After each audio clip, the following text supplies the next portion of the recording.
Class 5-এ 54 পেজে ভাগ প্রক্রিয়ার সাহায্যে গসাগু নির্ণয় আজ আমরা শিখব। অলরেডি আমরা দুটো পদ্ধতিতে গসাগু নির্ণয় শিখেছি। এটা 3 নম্বর পদ্ধতি। প্রথমেই 51 পেজে দেখেছি গসাগুর পুরো নাম থেকে গসাগু নির্ণয় করতে। তারপর 52 পেজে আমরা শিখেছি কি না মৌলিক উৎপাদকে বিশ্লেষণের মাধ্যমে কিভাবে গসাগু নির্ণয় করা হয়। আজ আমরা শিখব 54 পেজে ভাগ প্রক্রিয়ার সাহায্যে গসাগু নির্ণয় করব। কি তো প্রথম যেটা করব, দেখো কয়ের অঙ্কটা রয়েছে 7 আর 6-এর গসাগু নির্ণয় করতে হবে। তো ছোট সংখ্যাটা দিয়ে বড় সংখ্যাকে আমি ভাগ করব। 6 1-কে 6 হচ্ছে, তাহলে বিয়োগ করো। 7 - 6 মানে হলো 1। এবার যে ভাগশেষটা রয়েছে সেই ভাগশেষটাকে ভাজক করে এই সংখ্যাটাকে ভাজকটাকে এবার ভাজ্যতে আনবো। বোঝা গেছে? এইটা ভাগশেষটা দিয়ে ভাজকটাকে ভাগ করব। তাহলে 1 6 6। এই পদ্ধতিটায় বারবার করতে থাকবো যতক্ষণ না ভাগটা মিলবে। ওকে, ভাগ মিলে গেছে, তাহলে এইটা হলো আমাদের গসাগু। তাহলে আমরা বলতে পারছি 7 ও 6 এর গসাগু সেটা হলো 1। দেখো প্রথম অঙ্কটাতে একটু মনে হতে পারে যে আলাদা রকম। এই অঙ্কগুলো যত ভালোভাবে প্র্যাকটিস করবে তত ভালো, কারণ এই পদ্ধতিটা তোমাদের অনেক সময় কাজে লাগবে। 9 আর 12, 9 দিয়ে ভাগ করো 12-কে, তাহলে 9 1-কে 9, বিয়োগ করছো 3। ভাগ তো মেলেনি, ভাগশেষ রয়েছে, তাহলে 3 দিয়ে এবার কাকে ভাগ করব? 9-কে। 3 3-এ 9, ভাগ মিলে গেছে, সুতরাং গসাগু কি এটা? অতএব নির্ণেয় গসাগু সেটা হলো 3। ওকে, নেক্সট দেখো 15 আর 25, খুবই সহজ এগুলো। ছোট সংখ্যা দিয়ে বড় সংখ্যাকে ভাগ। 15 1-কে 15, তাহলে 10। 10টা ছোট হয়ে গেছে 15 থেকে, সুতরাং 10টাকে এবার ভাজক করে এটাকে ভাজ্য। 10 1-কে 10। ভাগ মেলেনি, এতক্ষণে মিলে যাচ্ছিল, দুটো অঙ্ক করেছি, দুটো স্টেপেই মিলে গেছে, বাট এখানে মেলেনি, তখন আবার এইটাকে আমরা ভাজ্য করে নেব। তাহলে 5 2-এ 10 হচ্ছে। তাহলে ভাজ্য গসাগু কোনটা? না এই সংখ্যাটা, যে সংখ্যাটা দিয়ে ভাগ করে আমি ভাগটাকে মিলিয়েছি। অতএব 15 ও 25-এর গসাগু সেটা হলো 5 বা 5।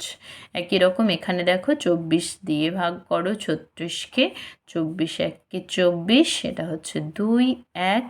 এবার 24-কে ভাগ করো 12 2-এ 24, তাহলে ভাগ মিলে গেছে, সুতরাং এটা গসাগু। অতএব নির্ণেয় গসাগু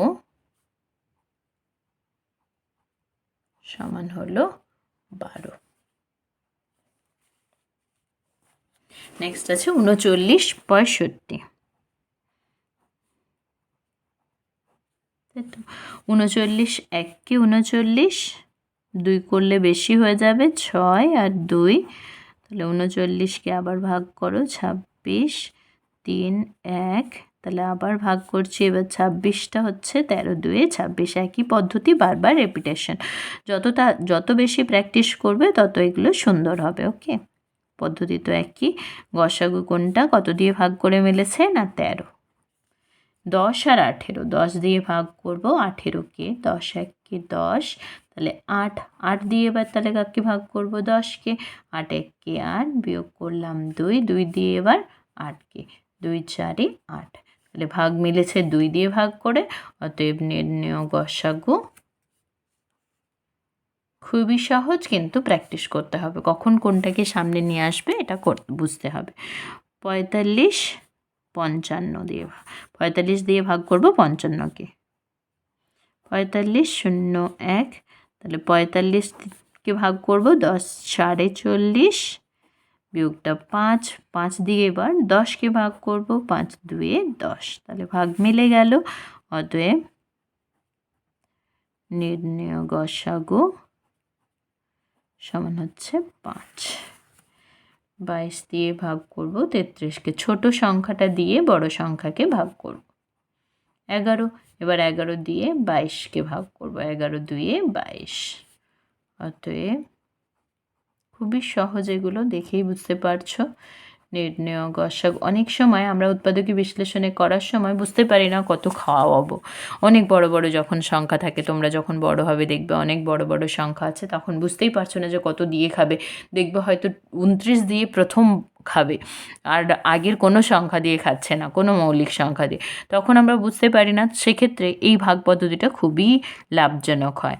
28 দিয়ে ভাগ করো এবার 35কে, 28, 7, এবার 28কে ভাগ করো 7 4 28। ওকে, অতএব নির্ণেয় গসাগু সমান এটার ক্ষেত্রে 7।